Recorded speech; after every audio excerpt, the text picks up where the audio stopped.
Hi, I'm Brian Williams from Northshire Consulting. Thank you for taking a few minutes to watch this fund review.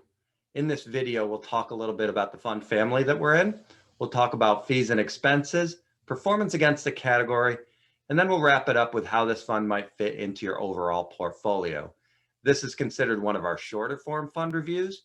If you're looking for a little more in-depth analysis, check out some of our longer form fund reviews that fall into that 10 to 15 minute range.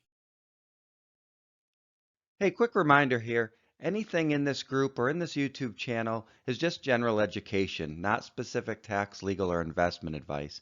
Consult with your advisor before you act on any of this information. A reminder too that we are an investment advisory firm, no affiliation to this fund, and we may or may not have a position in it with client assets.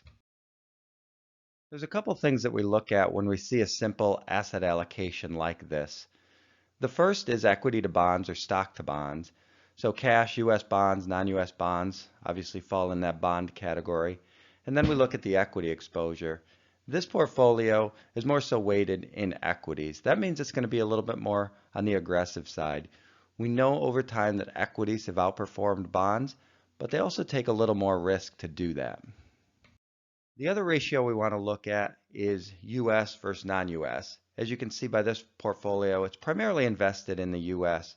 So we want to make sure that fits in with our overall allocation and our complete risk tolerance profile. This is an open-ended fund or mutual fund as we know it. These are identifiable because they have a 5-letter ticker symbol that ends in X.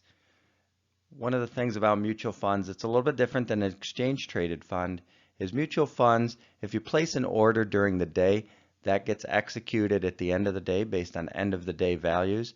And that's different from an exchange-traded fund, which gets traded throughout the day.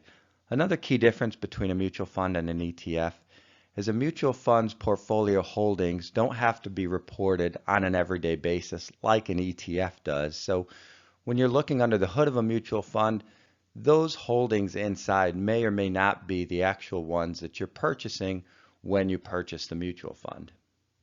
This is an actively managed fund. That means there's a portfolio manager and portfolio analysts who decide which securities go in this fund and how much of those securities they invest in. This is different than an index fund or passive fund, which is following a list of securities based on a set of rules. This fund is open to new investors, and this is not a leveraged fund. When we look at a basic asset allocation like this, there's a couple things that we look at. The first is stock to bond ratio or equity to bond ratio.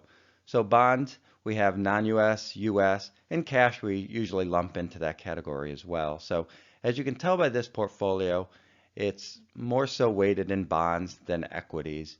What that means is it's going to be a little bit more conservative. History tells us that bonds have produced us a lower rate of return, but also with a little bit less risk. The other ratio we want to look at is US versus non-US. As you can see by this portfolio, it's primarily invested in the US. So we want to make sure that fits in with our overall allocation and our complete risk tolerance profile. We always talk about expenses when we do our fund reviews. Here's why. The expense ratio is taken from the return that the portfolio produces. The expense ratio is internal, meaning you don't necessarily see it. It comes out in the returns. We need a point of reference when we compare these expenses, so we use the category average. As you can see here, the expense ratio is significantly lower than the category average. Now that we've looked at expenses, what exactly are we paying for? If we own this fund, we're hoping that paying this expense will help us outperform the other funds in the category without deviating too much from the objective. This fund has outperformed its peer group a whopping 9 out of the last 10 years. Thanks again for watching this fund review. We encourage you to subscribe, like, and comment below with your feedback. Be sure to check out our longer form fund reviews and our Facebook group, 401k and beyond.